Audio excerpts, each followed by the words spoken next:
సిరీస్కి కేటాయించింది 9/4 కాదు 9/1. 9/1 9/4 ఎట్లా అయిందన్నదే ఈరోజు రాజ్ న్యూస్ అడుగుతున్నటువంటి ప్రశ్న బాధితుల పక్షాన. అప్పుడు సిరీస్ కేటాయించింది 9/1, ఓన్లీ 9/1. అది 9/4కి ఎట్లా మారింది? 2015లో ఈ వ్యవహారాలన్నీ గుర్తించి ఈ సర్వే నెంబర్లను రిజిస్ట్రేషన్ డిపార్ట్మెంట్లోకి వచ్చేటువంటి ప్రొహిబిషన్ లిస్ట్లో చేర్చేసింది. అంటే ఇవి నిషేధిత భూములు, వీటిని క్రయ విక్రయాలు జరపకూడదు అనేది 22A చట్టం కింద దీన్ని నిషేధిత జాబితాలో పెట్టారు. రాత్రికి రాత్రే అమోయ్ కుమార్ కలెక్టర్ అయిన తర్వాత ఈ భూములకు రెక్కలు వచ్చేసినాయి. వాసవి వాళ్ళు రిక్వెస్ట్ చేయడం, సిరీస్ రిక్వెస్ట్ చేయడం, రాత్రి ఒక మీటింగ్ కండక్ట్ చేయడం, వదిలేయడం. యాజ్ పర్ రూల్ జరగలేదు. సో ఇక్కడ ప్రొహిబిషన్ లిస్ట్లో ఉన్నటువంటి భూమి రాత్రికి రాత్రి ఎట్లా రెక్కలు వచ్చినాయి? ఈ లీలలు బయటికి ఎట్లా రావాలి? సునీల్, ఎస్, మీరు అన్నాడు ఖచ్చితంగా. అప్పుడు 1965లో జియో నెంబర్ 1213 ప్రకారము సిరీస్ కి సౌత్ ఇండియా ఇన్స్టిట్యూట్ కి అప్పుడు ఉన్నటువంటి ప్రభుత్వము భూమిని సరూనగర్ లో భూమిని కేటాయించింది. అది మనం చూడొచ్చు 9/1 మాత్రమే, 9/1 మాత్రమే కేటాయించింది. కానీ దాన్ని 9/4 గా మార్చారు. ఆ తర్వాత 9/8 గా మార్చి ఇప్పుడు అక్రమ నిర్మాణాలు చేపడుతున్నారు. దీంతో పాటు బహదూర్గూడలో 49/13 ఉండేది, కానీ ఇప్పుడు 49/14 లో నిర్మాణాలు చేపడుతున్నారు. అసలు ఏ రకంగా ఒక సర్వే ఉంటే మరొక సర్వేని సృష్టించడం, ఆ సర్వేని అక్రమ నిర్మాణాలు చేపట్టడం, హైరేజ్ బిల్డింగ్లు ఏర్పాటు చేయడం, ఇదంతా కూడా అధికారం దుర్వినియోగం చేయడమే అనేది అమయ్ కుమార్ పై వస్తున్నటువంటి ప్రధాన అభియోగం. అయితే దీనిపై మరి ఇప్పటికే రాజ్ న్యూస్ అక్కడ అన్నటువంటి అధికారులతో సంప్రదించే ప్రయత్నం చేసింది, కానీ జిహెచ్ఎంసీకి వెళ్ళింది. జిహెచ్ఎంసీ అధికారులు దీనిపై ఎక్కడ కూడా స్పందించడం లేదు. ఇదంతా కూడా సర్వే చేస్తున్నాం, సర్వే రిపోర్టు వచ్చిన తర్వాత ప్రస్తుతం అది సర్వే పెండింగ్ లో ఉంది.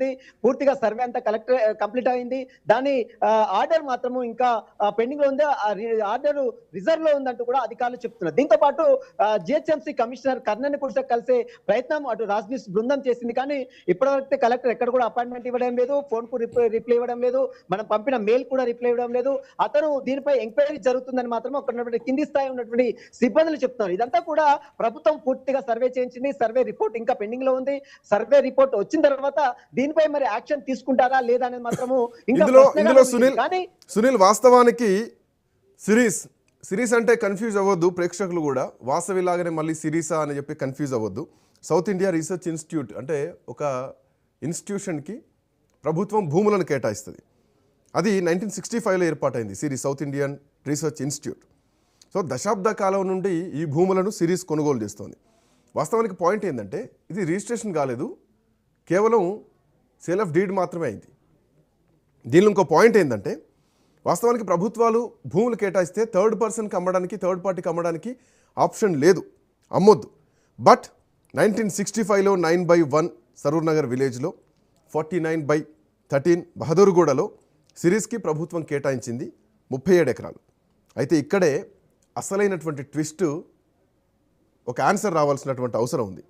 9/1/Jలో సరూర్ నగర్కు చెందినటువంటి మాజిద్ ఖాన్కు 36 ఎకరాల 24 గుంటల భూమి ఉంది.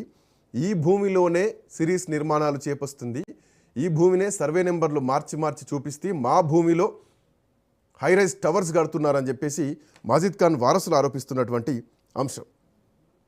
అసలు ఈ భూములు నిజాం కాలం నుంచి వాళ్ళ ఆధీనంలో ఉన్నాయి, వాళ్ళ దగ్గర మా దగ్గర డాక్యుమెంట్స్ ఉన్నాయని చెప్పేసి వాళ్ళు పహానీలు చూపిస్తున్నారు, డాక్యుమెంట్స్ అన్నీ చూపిస్తున్నారు.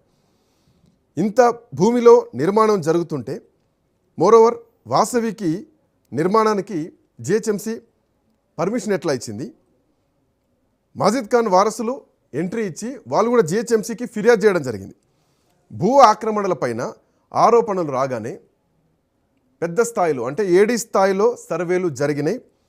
ఆ సర్వే రిపోర్ట్లు కూడా ఉన్నాయి. ఆ సర్వేలో వాసవి కూడా పాల్గొన్నది అన్నది ఇంకొకటి తెలుసుకోవాల్సినటువంటి విషయం.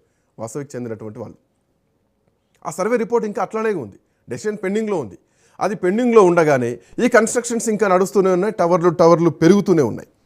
ఆ రిపోర్ట్ ఇంకా రిజర్వ్ ఉంది, రిజర్వ్ ఫర్ ఆర్డర్, అది ఏమైనా రావచ్చు ఆర్డర్. బట్ ఈలోపే కన్స్ట్రక్షన్స్ నడుస్తున్నాయి అన్నది పాయింట్. బట్ ఇక్కడ బిగ్ క్వశ్చన్ ఏంటంటే ఈ పూర్తి కథనంలో 9/1/J అనేటువంటి భూమి, ఆ సర్వే నెంబర్లో ఉన్నటువంటి భూమి ఎక్కడుంది? ఇదే క్వశ్చన్ బాధితులు అడుగుతున్నారు. వాళ్ళకి భూమి ఉంది, మరి ఆ భూమి ఎక్కడుంది? ఆ భూమినే సర్వే నెంబర్లు మార్చి సిరీస్ కేటాయించారా, వాసవికి కేటాయించారా?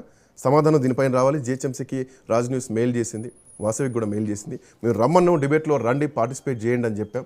వాళ్ళు రెస్పాండ్ అవ్వలేదు. 9/1 అనేటువంటి సర్వే నెంబర్ గల భూమి 9/4గా ఎలా మారింది? నెంబర్లు మారుతూ కన్స్ట్రక్షన్ ఎట్లా పోయింది? అటు ప్రభుత్వ భూమి, ఇటు ప్రైవేటు భూమి ఎక్కడ పోయింది? 9/1లో కేటాయించినటువంటి భూమి 9/8లో కూడా సిరీస్కి, వాసవికి ఎట్లా వచ్చింది?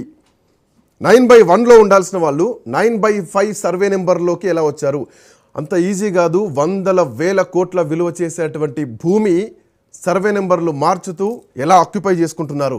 హైదరాబాద్లో ఆకాశ హార్మ్యాలు కడుతున్నారు. ఆ భూముల వెనకాల ఏం జరుగుతోంది? ఏం క్విడ్ ప్రోకో జరిగింది? ఈడీ దీనిపైన ఖచ్చితంగా విచారణ చేయాల్సినటువంటి అవసరం ఉంది. 9/1/J అనే భూమి ఎక్కడుంది? దొరకబట్టండి జిహెచ్ఎంసీ, రెవెన్యూ శాఖ. ఆ భూమి ఎక్కడుంది? ఆ బాధితులకు సమాధానం చెప్పండి. ప్రభుత్వాలు ఇష్టానుసారంగా దారాదత్తం చేసుకుంటా ఉంటే, పెద్దోళ్లకు పేదోడి భూములు కట్టబెడతా ఉంటే ప్రజలు ఎక్కడ పోవాలా? పేదోడు ఎక్కడ పోవాలా? ఇదే రాజ్ న్యూస్ ప్రశ్నిస్తోంది. మేము మెయిల్ చేసాం జిహెచ్ఎంసీకి, నో సమాధానం.